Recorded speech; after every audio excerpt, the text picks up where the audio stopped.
नमस्कार फ्रेंड्स, मैं अमन आपका अपने चैनल में आपका स्वागत करता हूँ।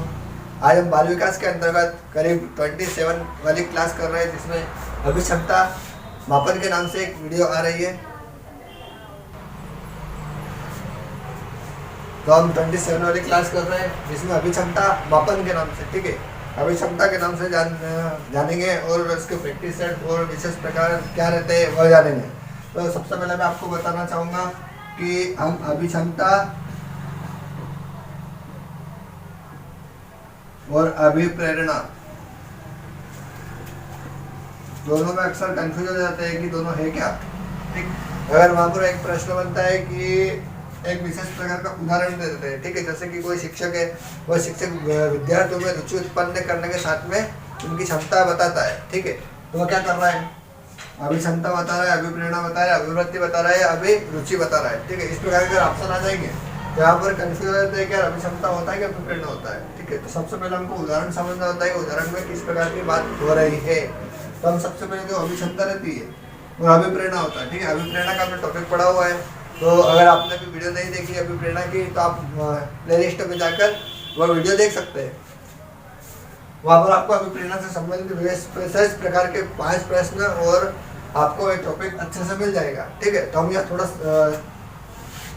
सूक्ष्म रूप में समझ लेंगे अभिप्रेरणा क्या होती है। अभिप्रेरणा जो रहती है कि हम जो एक विशेष प्रकार की जो योग्यता रहती है बालक, ठीक है, जैसे कि आप बालक को पढ़ा रहे तो उसका मानसिक विकास, शारीरिक विकास आपको पता होता है, ठीक है, उसकी बुद्धि आपको पता रहती है ना। उस आधार पर आपको जो पता रहता है तो आप उसको विशेष क्षमता, विशेष योग्यता रहती है, ठीक है, जो क्षमता रहती है वो आप क्या करते हैं, रुचि के माध्यम से उसको सामने लाते हैं और रुचि जब उत्पन्न करते हैं तो उसको एक सही दिशा में प्रेरित करते हैं, वही अभिप्रेरणा कहलाती है।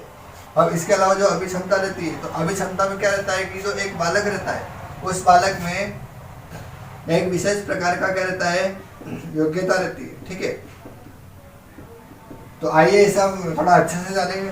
सबसे पहले जो अभिक्षमता है उसको हम 2 भागों में बांट लेंगे, एक अभि और एक क्षमता, ठीक।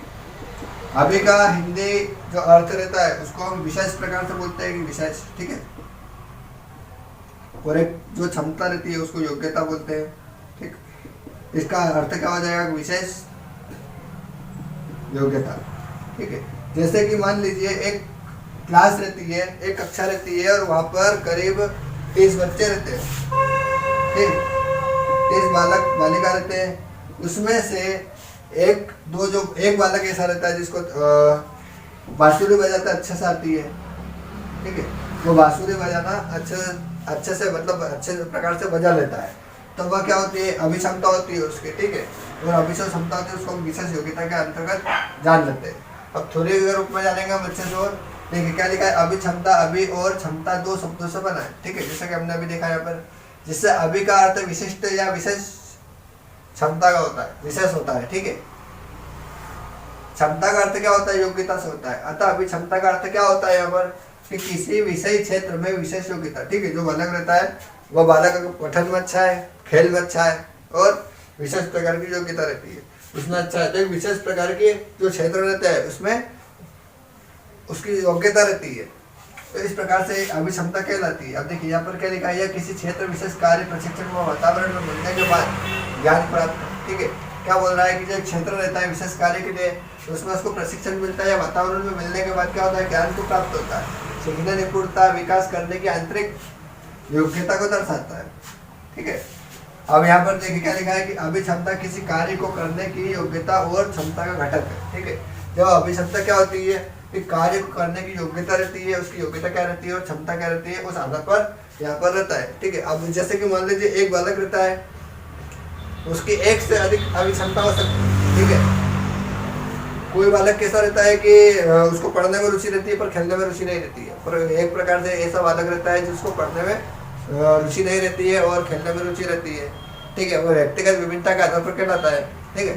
तो यहाँ पर जो बहुआयामी बुद्धि हमने जो सिद्धांत पढ़ा है उसमें बताई गई है कि एक बालक को एक से अधिक अभिक्षमता या बहुबुद्धि हो सकती है, ठीक है। जैसे मान लो उसको खेलने में रुचि रहती है, वह खेलने में अच्छा प्रदर्शन कर सकता है, लिखने में या फिर पढ़ने में भी विशेष प्रकार का जो रहता है उसको उसमें भी अच्छा प्रदर्शन करता है, ठीक है। तो इस प्रकार के बहुआयामी रहती है, ठीक है। अब यहाँ पे क्या है कि अभिक्षमता के तत्व बताए गए, ठीक है। जो अभिक्षमता रहती है वो विशेष योग्यता में सत्यनिष्ठा रहना चाहिए, ठीक। सहनशीलता भी होती है। इसके अलावा करुणा दया भाव भी रहता है इस बालक में। इसके अलावा सहिष्णुता रहती है, ठीक है। संवेदनशील बालक रहते हैं ऐसे जो रहते हैं वह, और अनुशासन प्रियता जो बालक रहते हैं वह अनुशासन के हिसाब से चलते हैं, ठीक है। जो शिक्षक रहते हैं विद्यालय रहता है उसमें जो अनुशासन बनता है वो बालक उसको ग्रहण करता है और उसका पालन करता है, ठीक है। ऐसा बालक क्या रहता है, दृढ़ इच्छा शक्ति रहती है। जैसे कि उनकी क्या रहती है, अगर उनको कुछ बता दिया जाता है कि आपको ये कार्य करना है तो वो ये कार्य करते हैं ही है। ऐसा बालक टीम का निर्माण करते हैं या टीम निर्माण की करने की क्षमता रखते हैं। अब ऐसे बालक क्या रहता है, निष्पक्षता या समानुभूति रहती है, ठीक है। मतलब जैसे कि मान लीजिए अगर वहाँ पर सत्य वाले जो सवाल आते हैं, ठीक है, उनको जो तार्किक आधार पर बताना होता है तो निष्पक्ष रूप से करते हैं, किसी का सपोर्ट नहीं करते हैं, ठीक है। पालन करने की क्षमता रहती है, इसमें जिम्मेदारी उठाने की मात्र क्षमता रहती है, ठीक है। इनका जो पूर्व अनुभव रहता है, पूर्वानुमान की जो रहता है वह बेहतर क्षमता के साथ में रहता है।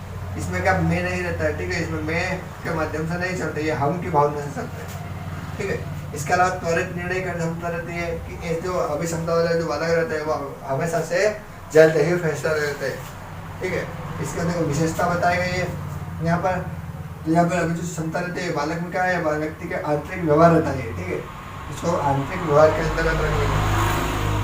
और जो अभिक्षमता रहती है अर्जित भी पा सकती है और इसको जन्मजात भी रहती है, ठीक। इसके अलावा वंशानुक्रम वातावरण के हिसाब से भी अभिक्षमता रहती है। आपने वंशानुक्रम का और वातावरण का टॉपिक पढ़ा हुआ है तो आप प्ले लिस्ट में जाकर ये टॉपिक देख सकते हैं। वहाँ पर वंशानुक्रम और वातावरण को डिटेल से समझाया गया है, ठीक है। अब कौशल अधिगम भी रहता है, ठीक है। कौशल के माध्यम से जैसे कि हमारे यहाँ 4 कौशल है ना, भाषा के आधार पर कौन कौन से, एक तो लिखना पढ़ना और फिर लिखना पढ़ना सुनना और बोलना, इस प्रकार से है। तो इस प्रकार से भी इसमें पूर्वानुमान हमने भी देखा कि जो अनुभव रहता है उस आधार पर भी विशिष्ट योग्यता रहती है। तो इस प्रकार का हमारे अभिक्षमता का मापन का टॉपिक देखेंगे। हमने अभिक्षमता देखी और अभिक्षमता के बाद में अभिक्षमता का मापन कैसे करते हैं हम उसको जानेंगे, ठीक है। तो यहाँ पर फ्रीमैन ने एक परिभाषा दी गई है मापन के अंतर्गत कि अभिक्षमता वह परीक्षण है जिसकी रचना किसी विशेष प्रकार की तथा किसी सीमित क्षेत्र की क्रिया की मूल योग्यता का मापन करने के लिए होती है, ठीक है। जैसे कि मान लीजिए किसी बालक में एक विशेष प्रकार की योग्यता रहती है तो उसका आप मापन किस प्रकार से करोगे, उसको किस प्रकार से जानोगे, तो वह जो योग्यता रहती है उस योग्यता का मापन हम इस प्रकार से कर सकते हैं, ठीक है। तो यहाँ पर 3 प्रकार बताए गए, सामान्य अभिक्षमता, एक भेदक अभिक्षमता और एक विशिष्ट प्रकार की अभिक्षमता का परीक्षण होता है, ठीक है। यह 3 प्रकार बताए गए जिसमें विदेशी सिद्धांत भी बताए गए उनके, और एक उनके जो तत्व रहते हैं या फिर सोपान रहते हैं वह भी बताया कि इस प्रकार से हम कर सकते हैं। तो यहाँ पर देखिए सामान्य अभिक्षमता बता रहा है कि सामान्य अभिक्षमता क्या होता है कि सामान्य जो बुद्धि रहती है उसकी एक मानसिक क्षमता रहती है और अधिगम क्षमता से परीक्षण किया जाता है, ठीक है। ठीक है, 3 प्रकार से कर सकते हैं हम कि एक जो बालक रहता है, ठीक। अब ये जो बालक है इस बालक की जो सामान्य बुद्धि रहेगी, ठीक है। जैसे मान लीजिए ये एक पिछड़े बुद्धि का बालक है, ठीक। थोड़ी देर के लिए एग्जाम्पल दे देते, पिछड़ी बुद्धि का बालक है और इसकी मानसिक जो क्षमता कितनी रहती है, ठीक। जैसे कि अगर मान लीजिए यहाँ पर एक कम से कम 40 मिनट का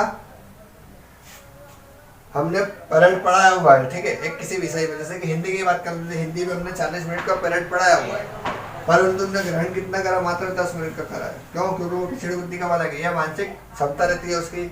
इसके अलावा अधिगम क्षमता, यहाँ पर कितना सीखा है उनने, ये 5 मिनट का ही सीखा हुआ है, ठीक है। परिभाषा है उसको समझ में आई हिंदी की, ठीक है।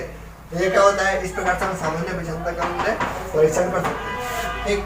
अब भेदक अभिक्षमता हम देखेंगे तो भेदक अभिक्षमता में क्या होता है कि अनेक समूह श्रृंखला प्रकार मुख्य परीक्षण यानी कि अभिक्षमता से विभेदीकरण कर सकते हैं।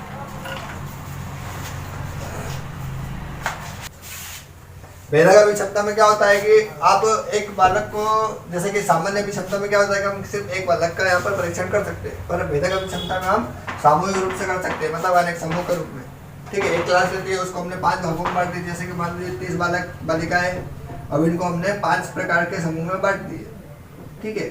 इस प्रकार से 5-5 को बांटते हैं, तो अब इसमें से आप उसका परीक्षण कर सकते हैं। अब श्रृंखला प्रकार से मतलब आप यहाँ पर इस प्रकार से भी परीक्षण कर सकते हैं। और इसके अलावा मुख्य परीक्षण या फिर अनेक अभिक्षमता में विभेदीकरण भी निकाल सकते हैं। विभेदीकरण का तात्पर्य क्या रहता है कि यहाँ पर जैसे कि मान लीजिए एक है, और यहाँ पर 1 है, ठीक। तो इसमें से कौन सा सही है, ठीक है। या फिर एक प्रकार से इसको इस प्रकार से देख सकते हैं हम कि यहाँ पर कौन सा विभेदीकरण हो रहा है या कौन सा असमान है, समान कौन सा नहीं है, ठीक है। इस प्रकार से हम विभेदीकरण कर सकते हैं, ठीक है। अब जैसे कि देखिए यहाँ पर शाब्दिक बोध, ठीक है। तो शाब्दिक बोध हमारा कितना कैसा आता है, शब्द के आधार पर आता है, ठीक है। जो हम पढ़ते हैं और शब्द के आधार पर तो इसका परीक्षण कर सकते हैं। अंक के आधार पर मतलब अंक वाले का आप कर सकते हैं। इसका यांत्रिक बोध का क्या होता है, यांत्रिक बोध का हम समझ सकते हैं जैसे खेलने का जो प्रकार रहता है या फिर मॉडल बनाना रहता है या विशेष प्रकार के कुछ ऐसी योग्यता रहती है जिसमें मशीनी रूप से कार्य होता है, ठीक है। उसका हम परीक्षण कर सकते हैं। अब लिपि क्षमता होती है, लिपि क्षमता का मतलब क्या होता है, जैसे कि मान लीजिए लिपि क्षमता में हमने हमारा हिंदी जो रहता है, ठीक है, हिंदी की बात कर रहे हैं हम, हिंदी जो रहती है हिंदी की लिपि, जैसे कि मान लीजिए अ लिखा है, आ लिखा है, ये लिखा हुआ है। अब ये जो लिपि है ये कौन सी लिपि है हमारी, देवनागरी लिपि है, ठीक है। तो ये जो लिपि रहती है इसका भी हम बोध कर सकते हैं, ठीक है, या इसका परीक्षण कर सकते हैं। अब देखिए यहाँ पर कुछ सिद्धांत बताया गया है कि आप उस प्रकार से भी इसका परीक्षण कर सकते हैं, जैसे विभेदक अभिक्षमता परीक्षण, सामान्य अभिक्षमता परीक्षण, अभिक्षमता का सर्वेक्षणता, अभिक्षमता का वर्गीकरण परीक्षण और विदेशी अभिक्षमता। इस प्रकार से इसके सिद्धांत बताया गया है। अब हम यहाँ पर समझेंगे विशिष्ट अभिक्षमता परीक्षण। अब देखिए इसमें क्या बताया गया है, किसी विशिष्ट क्षेत्र जैसे कि यांत्रिक, संगीत, शिक्षण, चिकित्सा की योग्यता है, ठीक है। जैसे कि मान लीजिए यहाँ पर हम देख रहे हैं कि 10वीं क्लास का जो बालक है, ठीक है, ये जो बालक है 10वीं क्लास का है, ठीक। अब ये बालक कितने कम से कम 90 बच्चों के बीच में पढ़ता है, ठीक। अब ये 90 में से 90 तो सामान्य है, ठीक है, उसमें से भी एक विशेष प्रकार के हो सकते हैं यहाँ पर, ठीक है। परंतु जो एक बालक है, ये एक बालक तर्क के आधार पर बहुत जल्दी यहाँ पर जो भी समस्या रहती है उसको हल कर लेता है, ठीक है। जैसे कि मान लीजिए जो प्रतिभाशाली बालक रहता है 140 प्लस जो चलते हैं, ठीक है, अति प्रखर बोलते हैं जिसको हम, उस प्रकार से जो एक बालक रहता है वो एक तर्क के आधार पर बहुत जल्दी समस्याओं को हल कर लेता है। तो भाई विशिष्ट प्रकार से आता है, ठीक है, जिसको हम यांत्रिक भी बोल सकते हैं, ठीक है। जैसे कि मान लीजिए एक कंप्यूटर रहता है, ठीक।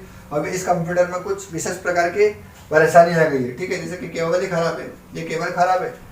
तो आप किसी बालक को अगर कंप्यूटर सिखा रहे हैं, ठीक है, जैसे कि क्लास को कंप्यूटर सिखा रहे हैं, पर कोई एक बालक ऐसा रहता है जो केबल ठीक करना जानता है, तो वो क्या यांत्रिक जो अभिक्षमता रहती है उसके आधार पर आता है।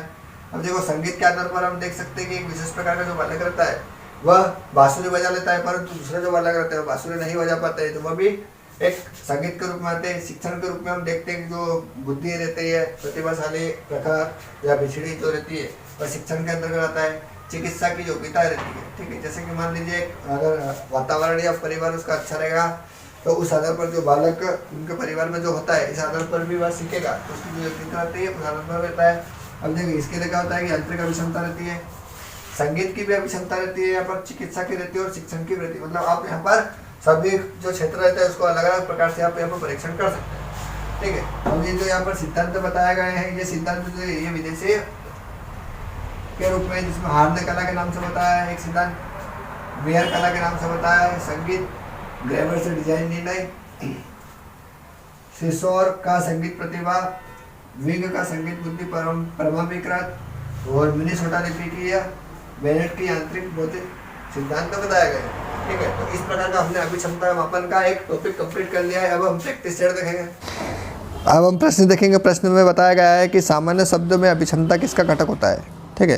देखो किसी कार्य को करने की योग्यता और क्षमता, किसी कार्य को समझना, किसी कार्य को सीखना। तो इस प्रकार से यहाँ पर हम देखेंगे तो हमारे यहाँ पर इसका आंसर ए वाला सही हो जाएगा। क्यों? क्योंकि यहाँ पर हम कार्य को करने की योग्यता भी देख रहे हैं, मतलब समझना भी हो रहा है और जो क्षमता रहती है सीखना भी हो रहा है, तो मतलब हमारा ए वाला आंसर सही हो जाएगा। अब अगला देखेंगे हम। अगला प्रश्न यहाँ पर बताया गया है,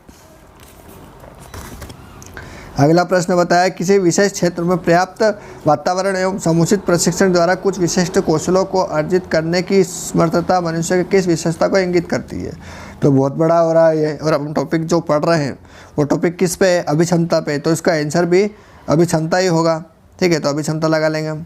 इसके अलावा देखेंगे हम अभिक्षमता परीक्षण कितने प्रकार का होता है। तो हमने देखा था कि अभिक्षमता जो परीक्षण रहता है वह 3 प्रकार का रहता है। देखिए, एक सामान्य, एक विशिष्ट और एक रहता है भेदक अभिक्षमता। ठीक है, इसके अलावा अगला देखेंगे हम भेदक अभिक्षमता से क्या अभिप्राय है। देखो, मानसिक योग्यता, विभिन्न अभिक्षमताओं में विभेद, शिक्षण अभिक्षमताओं में विभेद, तकनीकी अभिक्षमताओं में विभेद। तो हम यहाँ पर हमारा ये इसका आंसर विभिन्न अभिक्षमता में हो जाएगा, क्योंकि यहाँ पर विभिन्न प्रकार की अभिक्षमता हम देखने को मिलती है। अगला प्रश्न देखेंगे हम। अगला प्रश्न यहाँ पर है कि संगीत जो अभिक्षमता परीक्षण किसका आकलन करता है। ठीक है, विशिष्ट अभिक्षमता का, सामान्य अभिक्षमता का, अभिक्षमता परीक्षण का, भेदक अभिक्षमता परीक्षण का। तो हमारा इसका आंसर यहाँ पर हो जाएगा विशिष्ट अभिक्षमता का, क्योंकि ये विशिष्ट प्रकार की रहती है। ठीक है, अगला प्रश्न देखेंगे हम। तो हमारा ये प्रश्न कंप्लीट हो गया। यहाँ पर हमने तीसरा सबसे पहले कर लिया था।